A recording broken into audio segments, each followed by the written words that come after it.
And we're going to start on our backs, and I just want to show you a few of the things we're going to be doing.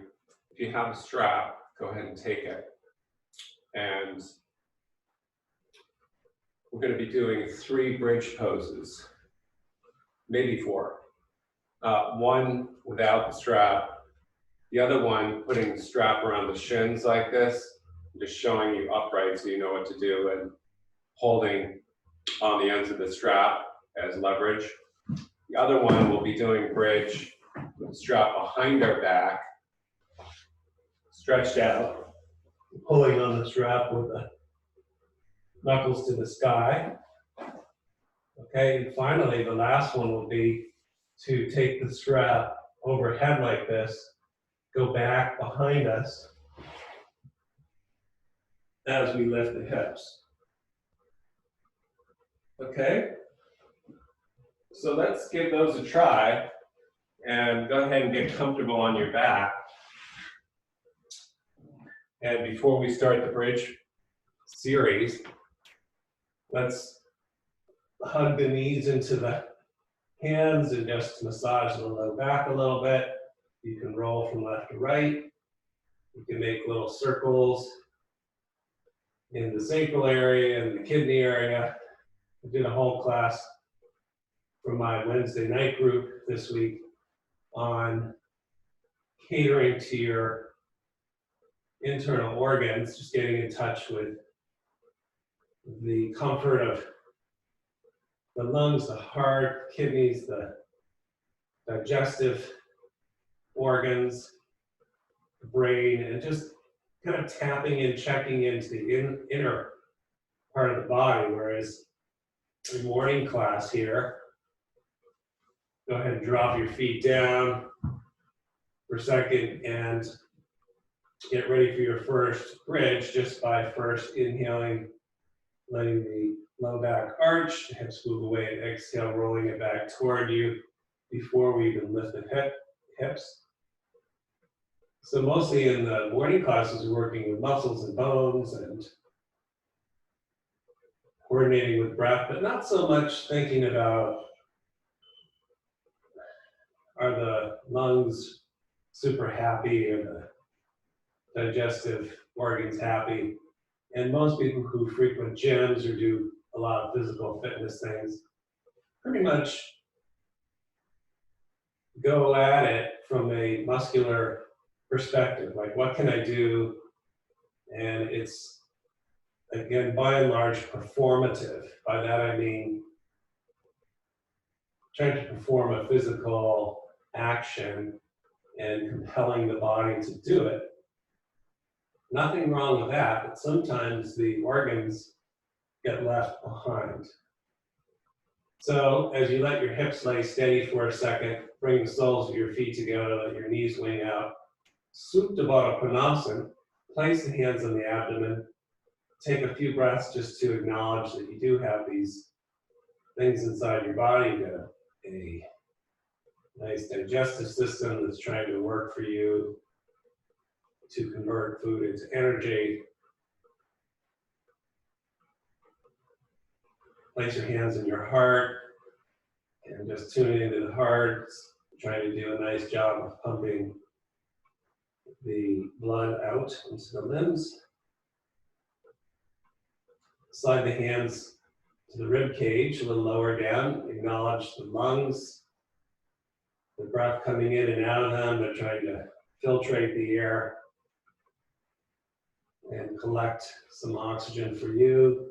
And then place, seems kind of silly, but go ahead and place your hands on your head, on the sides of the skull toward the top, and just kind of give a few breaths of acknowledgement to your brain, trying to conduct the orchestration of everything.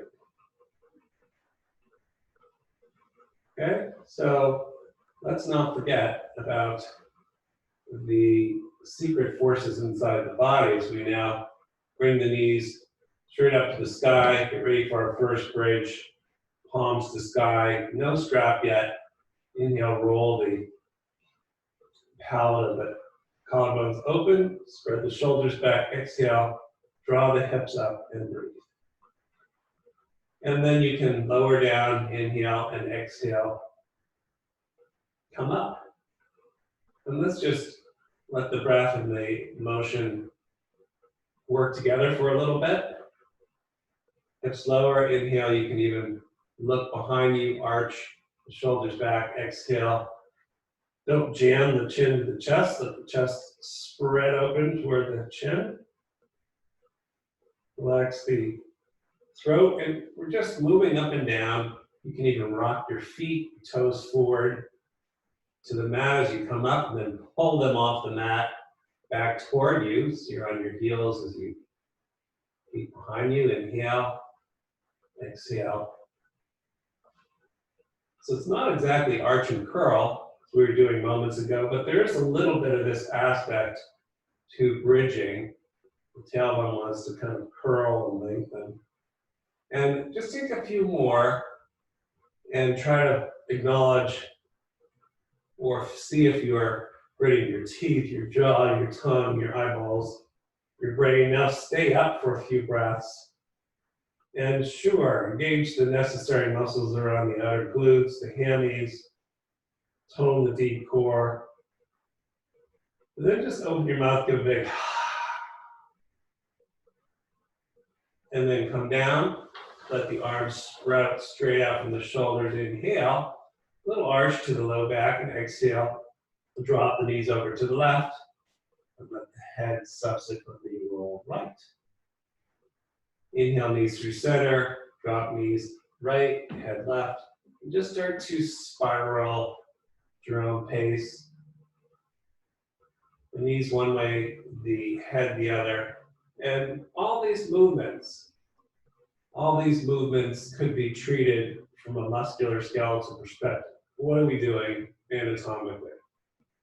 Or if we just go modestly into the activation of muscle and bone, we can go deeper into, okay, well, are we giving the digestive organs a rinse in the twist? Yes, we are. Are we letting the neck relax and get a little stretch so the brain feels happier? The sensory organs in the brain can soften, the gaze, the tongue, the jaw. Are we feeling the rib cage and the lungs within them allowed to breathe more space and breath?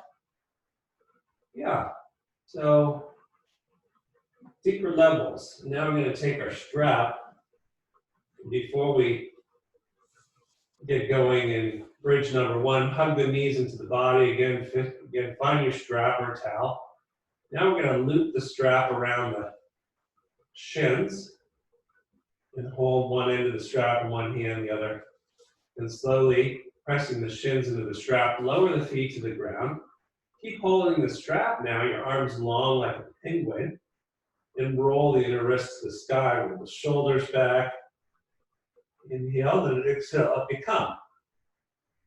And you can, again, make this into a vinyasa motion up and down, or hold and breathe.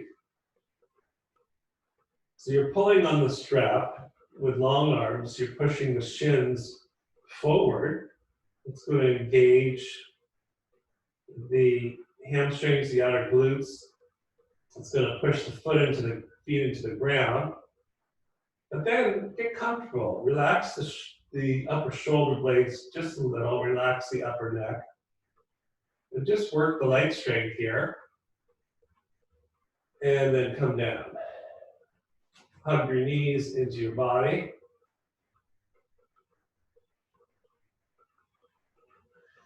And now we're going to take the strap before we do bridge number 2 or 3 rather, and take the strap around your feet, both of them. Straighten your legs to the sky. Hold the strap with both hands like you're water skiing. And essentially creating an L with the body. Inhale, bend your knees and pull with the arms toward you like a rower would. This is for Freddie. And exhale, press the legs straight to the sky. Take the toes apart.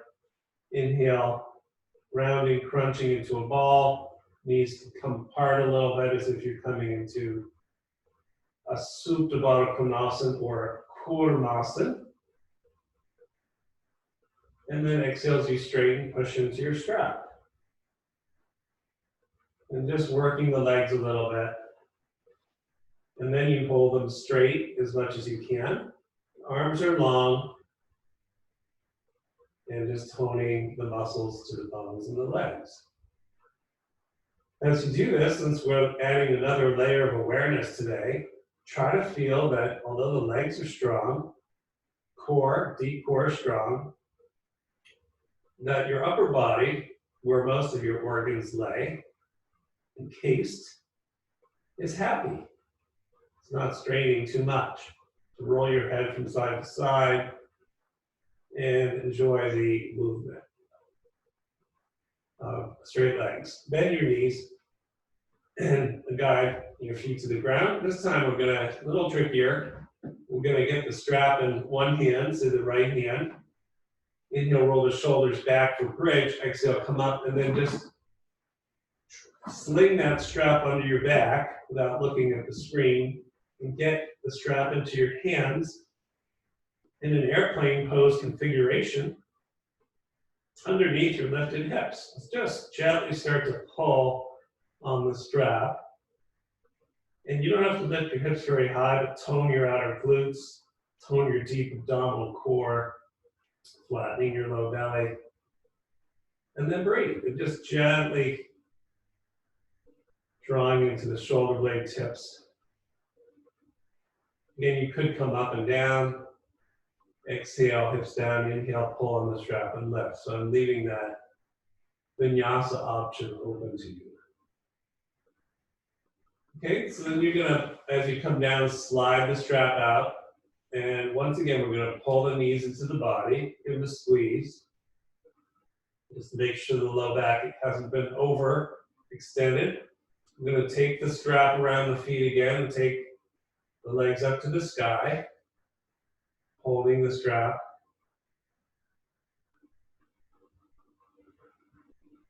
This time we'll drop the right foot out, leave the left leg in the strap, looking up at your left toes.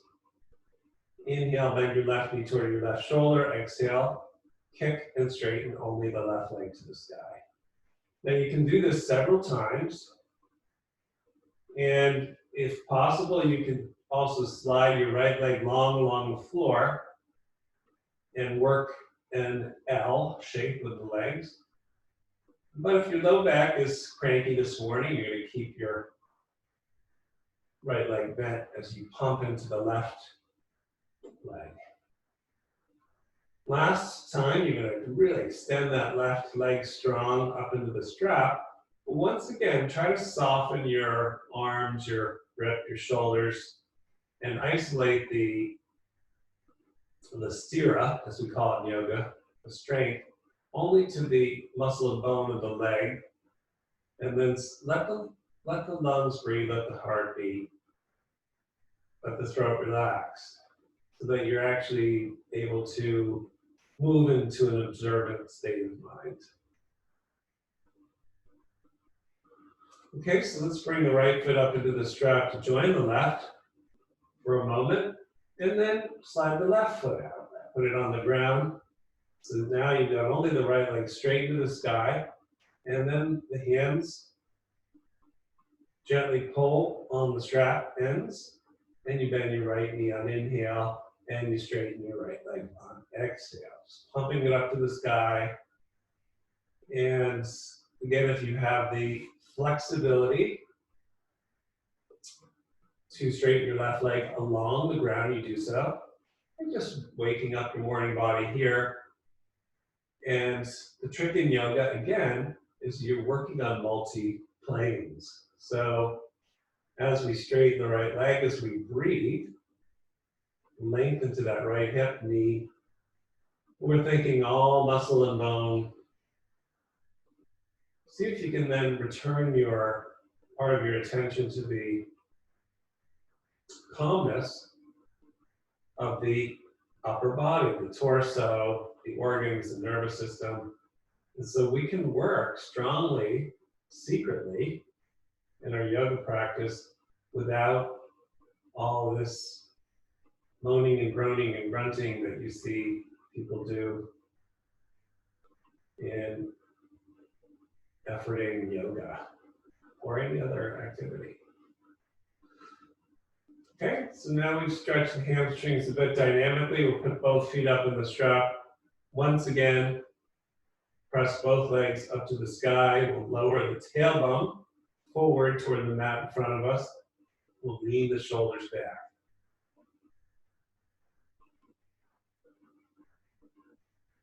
So now we're going to do the final bridge pose, but before we do, we'll make a little playful trip to Navasana, and you have options here. You can take your strap off of your feet, which is probably the wise thing to do.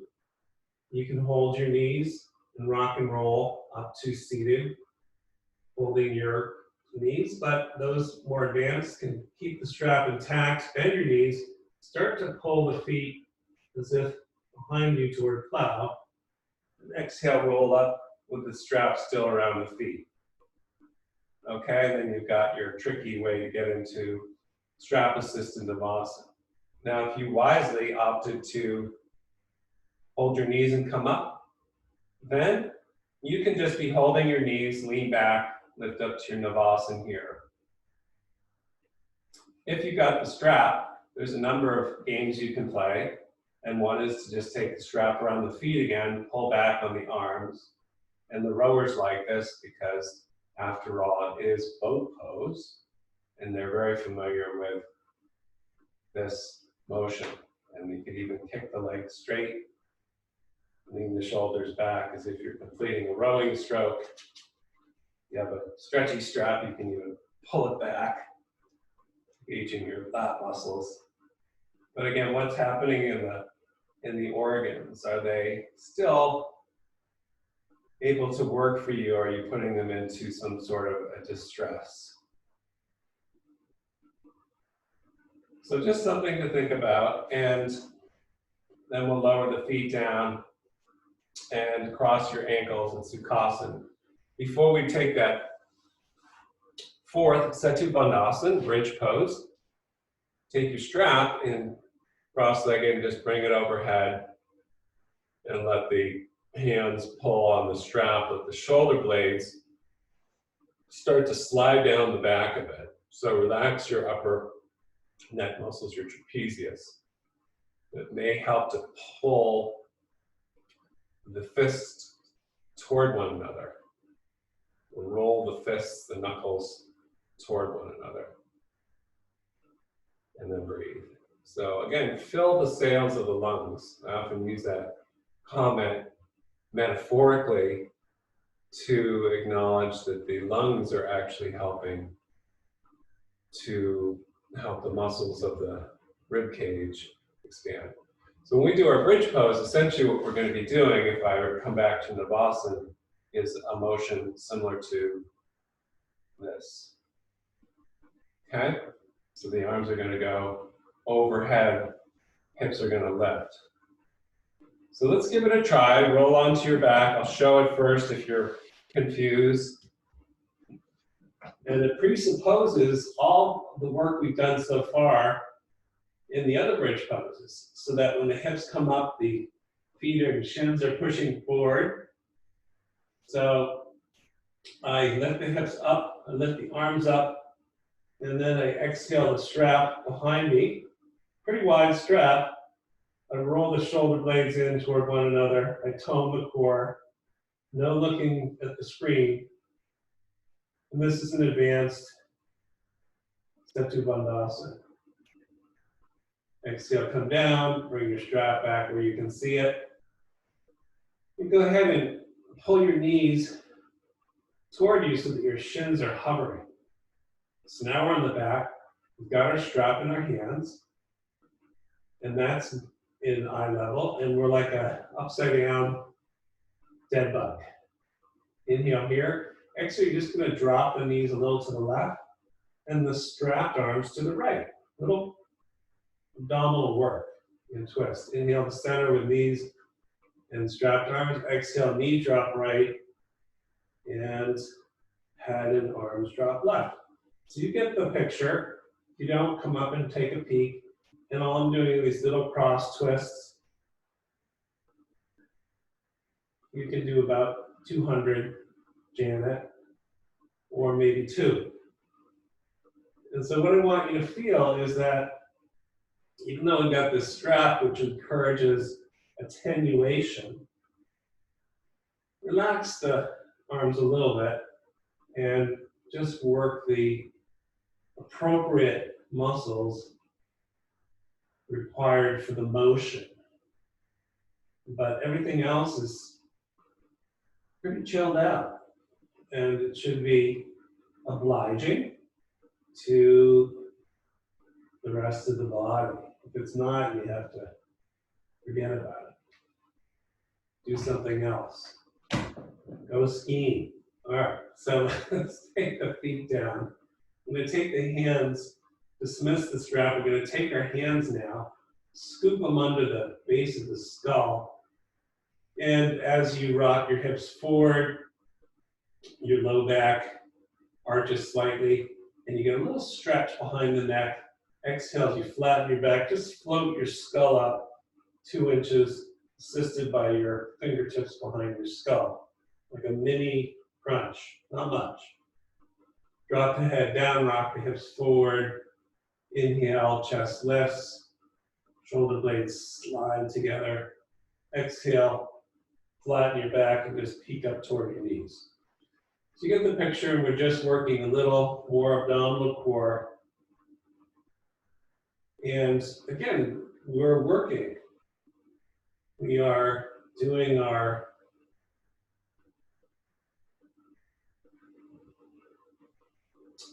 discipline part of our yoga, but the trick is to appear to be in a state of sattva, in a state of calmness, and not to be crunching, biting your tongue, or jamming your chin to your neck, but obliging so that as you float up, and you let the lungs help, and you make sure you're not grinding so much into your upper abdominals that your stomach's in distress. This is the trick. Some of you can reach your arms forward, lift your head even more, your shoulders even more.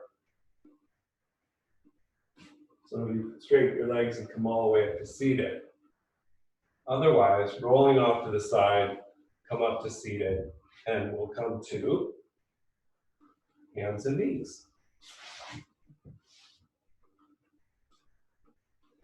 So again, it's just an interesting way. Most of us have done yoga for many, many years. We do cat and cow. To consider as you make shapes, you make movements in the body, to consider the organs within the muscles and bones. So let's make any sort of intuitive circular motions that feel good. Rounding around one shoulder, the other shoulder, around the hips. And so that a couple of weeks ago, I did some work encouraging you to be intuitive. And part of your intuition lies within the scope of intelligence of the organs. So Chinese medicine, as we sit back into our shins, maybe should sit onto a block. Chinese medicine really concerned with the internal organ health.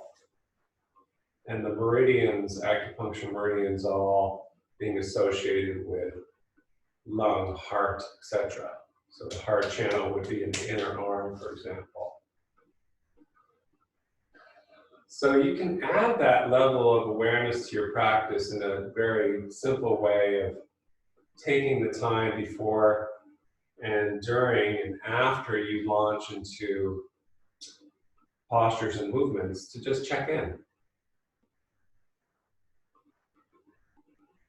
So let's stitch the fingers together and launch our Urdhva Hastasana. So we're presumably lengthening the arms. We are stretching and engaging the lat muscles of the outer arms and triceps. We're lifting the rib cage. And we are providing some space for breath. And maybe that's all we're doing when it comes right down to it. We're also lifting the rib cage. Can you feel the back extensors too? Back ribs lifting. Can you lean a little bit to your right as you exhale? Inhale to center. Can you lean a little left? So maybe what we're trying to do is create some space too in the lower organs, so they're not getting crunched by gravity. And then we come down and take a little twist to our right, left hand outside the right knee. And again, twists are mostly for digestive health. But the upper body is the recipient of some nice work, getting the back extensors on the rotated side, let's go other side, to tone, so that when you eventually take your time, come back to center, your chest is not collapsing and pressuring down on the cardiovascular system. Now that we're on to the subject of the heart, though, just place a hand on your heart center. And the other thing to keep in mind, we just did a bunch of exercises to open this heart center in bridge. But even though the external carapace, or the framework around the heart, wants to be opened, the internal piece, the heart itself, wants to remain calm. So here's the other level, is you don't want to thrust your chest up all day, and it's going to jam your throat and your vagus nerve. You want to soften and feel a sense of lightness in the chest. So let's try it out in down dog. The trick being, as we move from a puppy dog pose, toes curled under, looking at our hands, spreading our fingers, spreading our lungs, ribs, floating like putting helium in the torso. Can we keep the center of the heart effervescent as we lift the legs, drop the head, maybe keep the knees bent and shift from left to right. And look back at the toes, relax the back of the neck, maybe bending the elbows a little, and just accommodate as you begin to straighten one leg and the other. Accommodate and soften the energetic part of the heart. So now your head is below your heart. So we like this pose from an organ perspective because the heart can pump oxygen to the brain much easier in downward dog, because the head is lower. So you might as well stay in down dog all day, but if your muscles aren't strong enough, that will be hard. So we'll walk the feet to the hands. We will bring our hands under our shins, create a flat back, acknowledging and lengthening the spine, tailbone, and top of head getting long. Then we'll bend the knees, separate the feet, hang in ragdoll.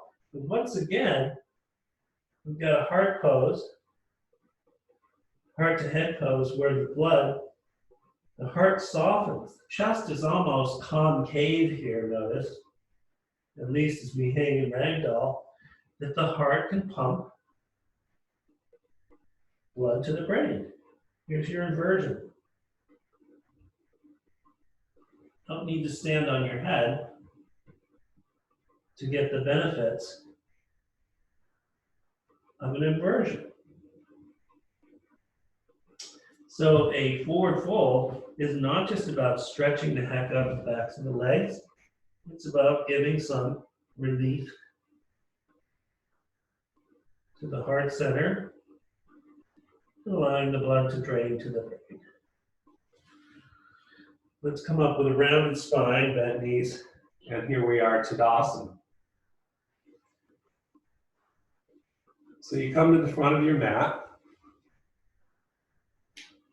and you tone the legs once again. So the muscles of the legs necessary to have tone in the fronts and the back, the feet together, encourage the two legs to merge. And then, as we've done many times, we just start to trace our arms up on inhale and then let the hands come down. Now, as you do this, I want you to feel the firmness of the legs, but I want you to feel and acknowledge the softness and the floating nature of the arms. And I talked about this a week or so ago. So if you were a bird flying through the air, how fun would that be? And can you feel the lungs, ribs lifting? You can softly follow your fingers, keeping them in eye view, keeping the upper trapezius relaxed. And this motion, if you did it 200 times really slowly, would work your cardiovascular system. You might not believe me, but it would do so even more if we added bent knees on the inhale, chair pose as the arms come up. Exhale, the legs straight and the arms come down. Inhale, bend the knees, arms float up. Exhale. Go as slow as your breath allows. Monitoring your upper trapezius. So imagine if you're working in the back of the neck too hard, what that would do to the brain, and what kind of signals that would send to your brain versus just floating arms, relaxed elbows, fingers, shoulders. Inhale, sink, draw the belly in a little bit and hold. So the mark of a good yoga practitioner is that if you're in chair here, your upper body is floating, your lower body is firm, and it's not a struggle. Exhale, fold. Again, bowing to the heart. The throat relaxes, the heart, the brain. All take a moment to relax. And then we step the right foot, left foot back rather, and we take our warrior one. But let's just swing the arms like this. Let's straighten the front leg.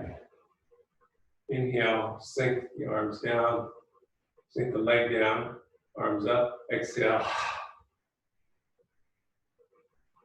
Inhale, exhale. And let's pretend we're in some sort of bizarre yoga aerobics class. Front knee bends, arms float up. First you go fast, one, and the leg bending sends the arms up.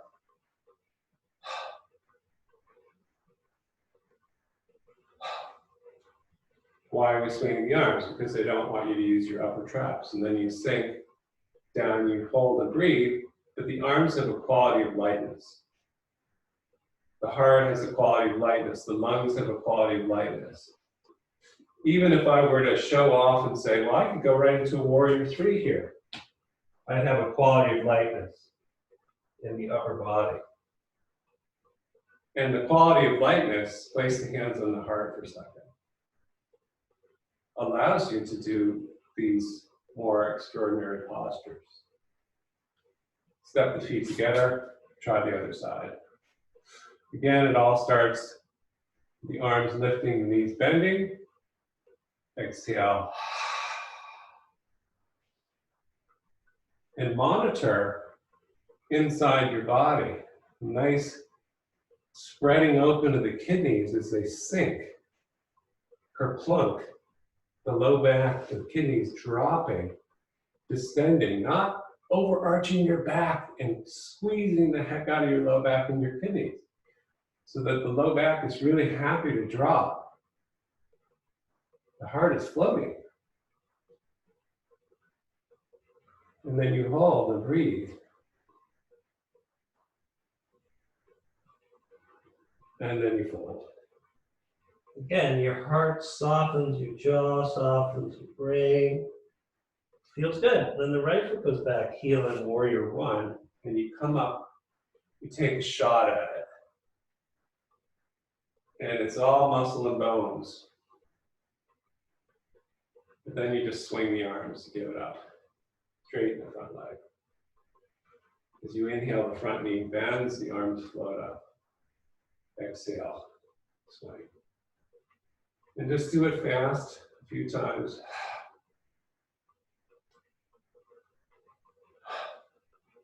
So we make the separation in yoga, as we do in Tai Chi, that the lower body is glued or married to the earth element. Upper body reaches to the heavens. So we want to have the earthiness of the legs simultaneous with the floating of the upper body. So that when you finally come into the pose, you're very happy. You're not so happy that you fly around the room because you're grounded. But the upper body is not in a state of tension. So even those people that need to launch into a warrior three are not in a state of tension with the arms. It's all floating upper body. Let's bring the feet together.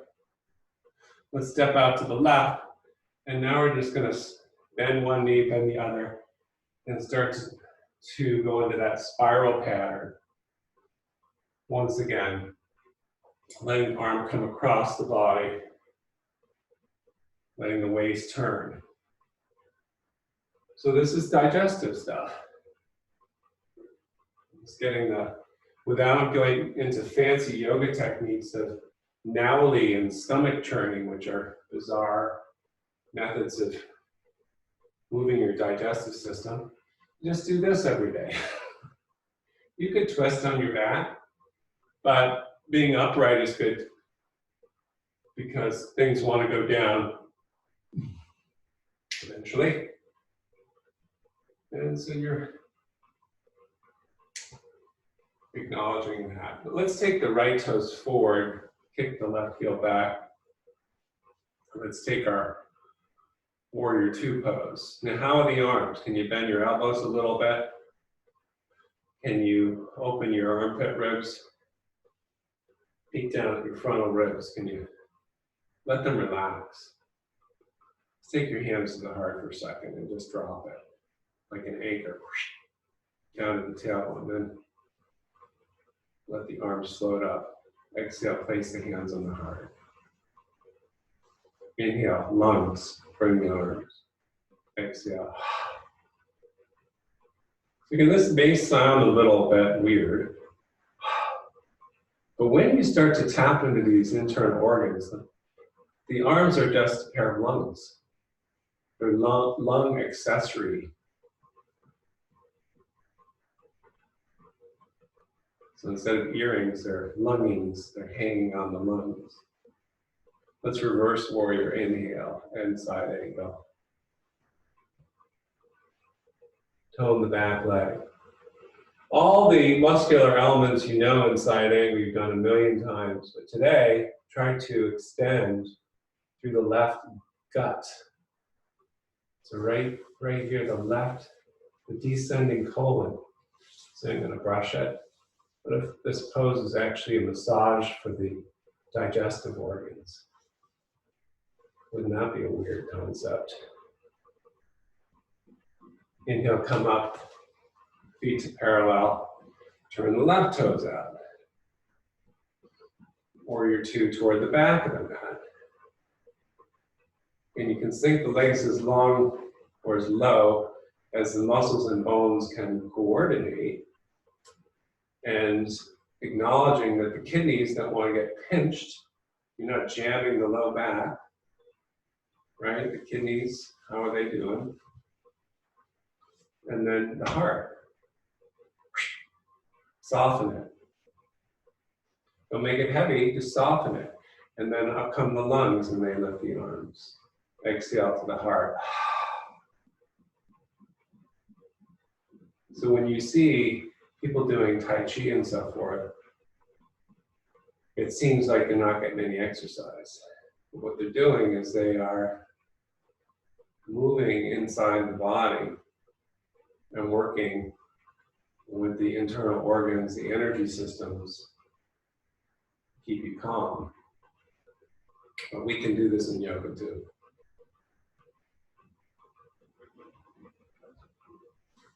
Okay, let's reverse warrior, right hand down, left arm up, which is really a lifting of the left lung. Place the left arm down, right arm comes over, and extend through strong legs, back heel. Then what if I try to plug my intelligence into opening, lengthening around this ascending colon, ascending right colon, right in here, try to create some space. With that opened up.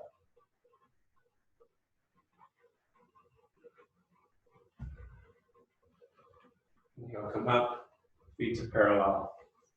Forward fold Prasarita. Hands to hips.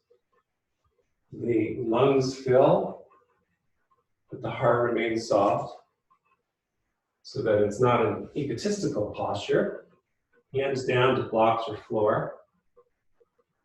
And then soften the knees, drop the head. You can basket your arms, you can walk your hands through the legs. You can run on your ankles. So when you're new to yoga, you're looking at these pictures of yoga postures and thinking that there's somewhere to go. There's an ideal performative way to look. As if the yoga postures were like clothing that you could have if you simply bought in enough.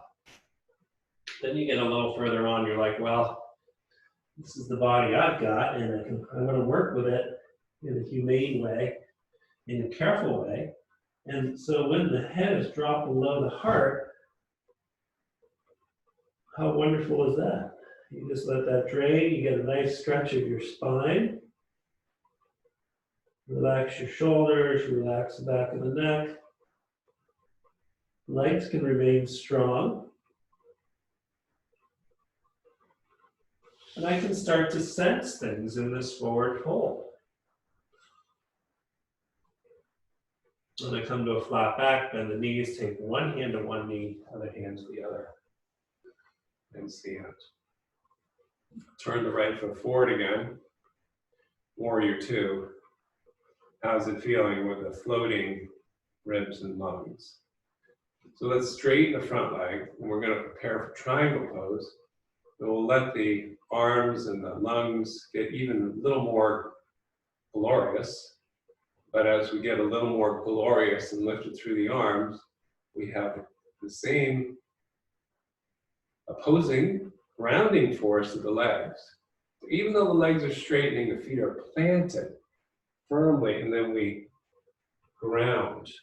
Take the ground wire of the right arm down to the right shin block of ground.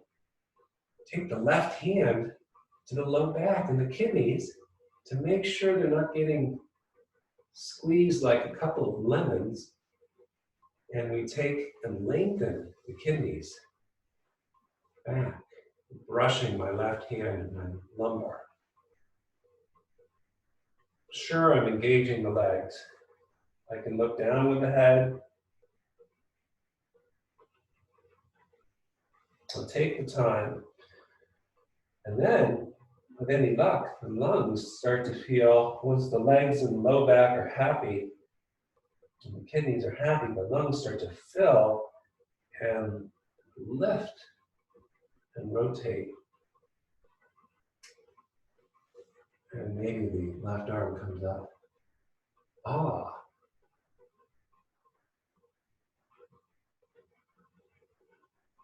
And then you come up on inhale, turn right toes parallel to left. And take the left foot back to the back of the mat, warrior two. As the legs ground, arms float up. Straighten the front leg, the feet are grounding. Exhale, I take my ground wire, the left hand, the left shin block ground.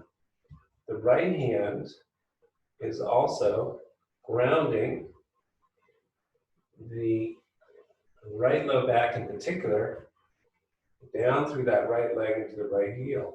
So I'm just trying to connect the dots there, setting up the base of operations. You can bend the front knee a little. Then I start to expand the lungs to lengthen the spine, to lengthen the armpits. To keep my heart soft, or my nervous system starts to go haywire, it's softly embedded between the shoulders as I start to rotate. So the whole exposition, inhale, come up, should be a checking in with the inside of the body. Let's come to a horse pose, a goddess pose, and slide the hands down to the inner thighs like that. Feet can go in a little closer. Traction the low back. Once again, I'm down in the kidney awareness. So you see people brushing their hands up and down the kidneys. So here we can just get a little lumbar extension as we roll right. Inhale through center and roll left.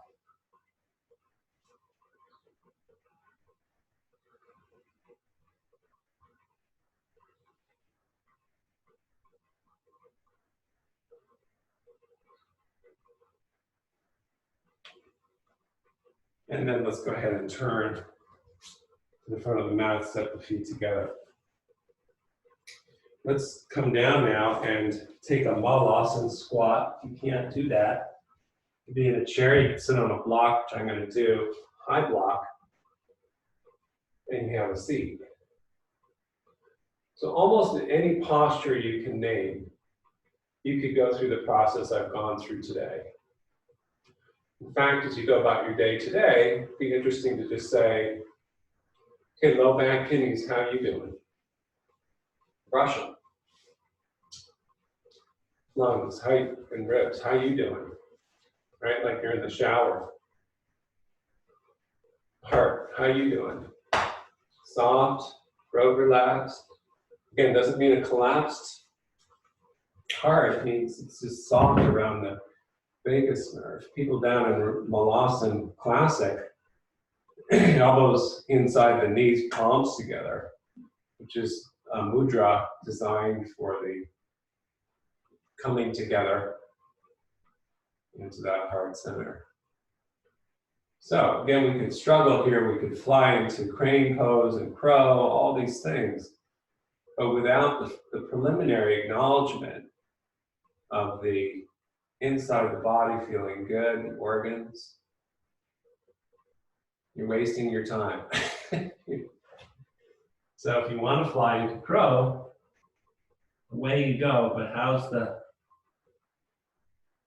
are the internal housing systems feeling? And so some days you can't do certain things. And I think that's a sign that you need to just bow to these systems. Let's have a seat. Let's take our left knee and bend it as we did earlier in class. And if you have the strap, you can take that around the leg and lean back and just stretch that left leg up to the sky. Pull the toes back, lift the chest. And so you have to get subtle.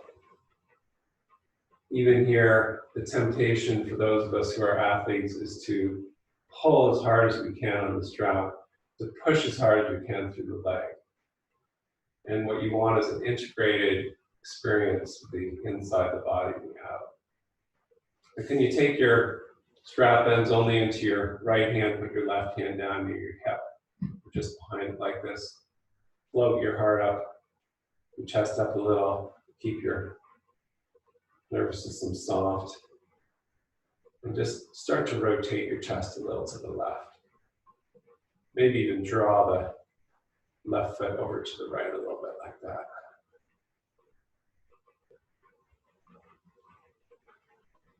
Come back to center, bend the left knee.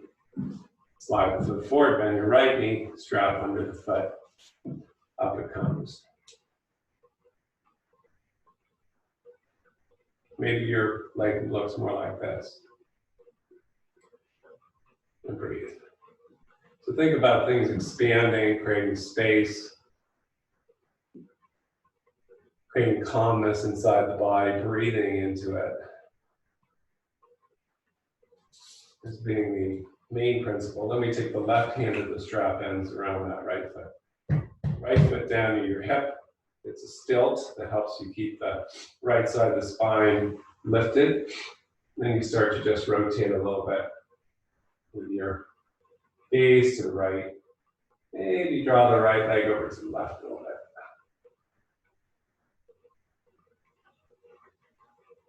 Back to center, release. I'm going to take a figure 4 now with the left shin over the right. Hands, both of them back behind you.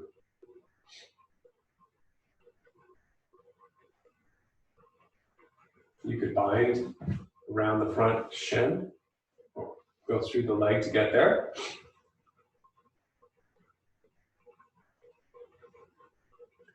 You could do any variations. You could bind under the leg, lay back into a figure 4 boat. So once you're starting to calm down your organ systems, what you do with the muscular skeletal system is kind of almost incidental. You could take your hands back, you could take your figure 4 up to a reverse bridge or a figure 4 bridge and work there. But as you choose a more active or passive approach to a particular pattern, try to monitor your internal organ systems, nervous system. And let's cross right leg over left. So I could be secretly working in the body with something simple. Once I get consolidation, those 2 kidneys working in the low back, those 2 lungs, the heart, then they're all that inside stuff is relaxed. I can work to my heart's content, the muscles, and it doesn't stress me out.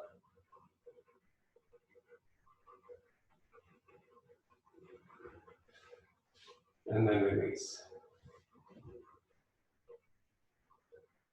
Let's go on to our backs, and I'm going to propose a Viparina Karani inversion with a block, straight legs to the sky. It starts with a supported bridge, just to go back to our bridge pose, which, by the way, is another inversion, allowing the head to be lower than the heart, and it's a restorative pose. One could, if you're near a wall, do this with the legs of the wall. Particularly if your legs are not feeling like they got enough of a stretch. We did a fair amount of work stretching the hammies. So you go down onto your back and take the block, for most people, the second highest level. And you keep a little of the natural arch in the lumbar. And you just hover your shins at first, and then you can launch the straight legs to the sky. You don't want to look around.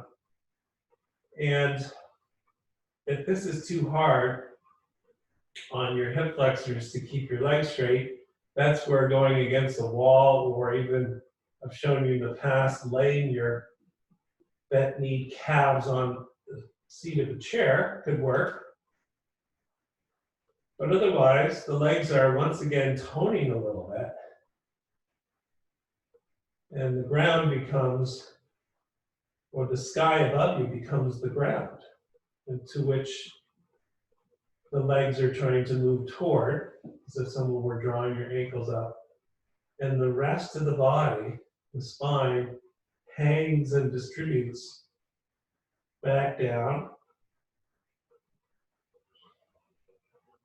Then you just check in with your kidneys, your low back, check in with your lungs, check in with your heart and your brain, and you allow the geometry of the posture to nourish the body. So it doesn't become a gymnastics performance. It becomes a way of helping your body restore itself. And you can work with bent knees, legs up the wall.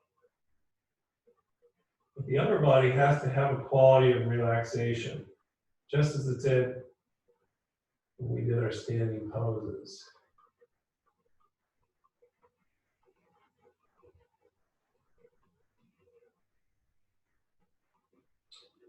As you begin to relax the organ systems, they communicate to the fascia around them. And you may be pleasantly surprised to feel, oh, my right low back just released.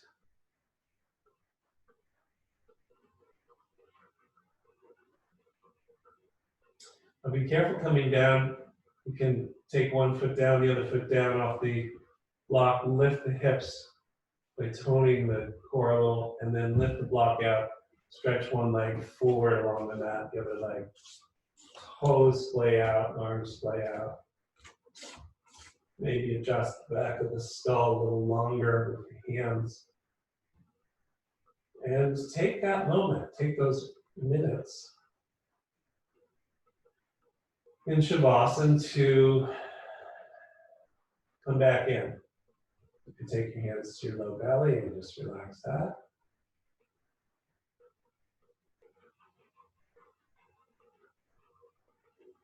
So the abdominal organs, the psoas muscles transitioning through the digestive systems. The solar plexus, hands to that area. The diaphragm helping, assisting lungs.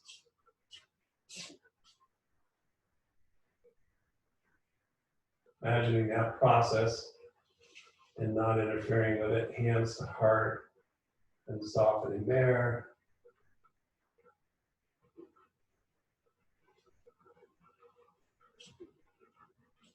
And then, as we did at the beginning class, hands to the skull.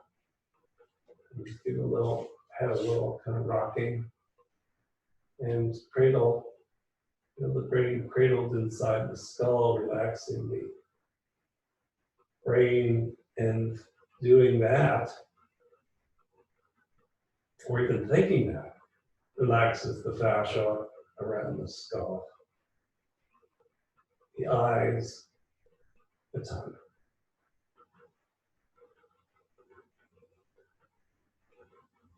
So you can continue to enjoy that process in Shavasana. It's wonderful. We'll roll off to the side and we'll close it off for the week. When you eventually come to seated, you can take your time. You want to feel that the body is a movable feast. In other words, even a seated pose is not a gymnastics proposition, not made of stone. All these systems in the body, fluid systems, are trying to constantly readjust so that the kidneys drop and be comfortable. The belly is comfortable, lungs, heart system, palms to heart.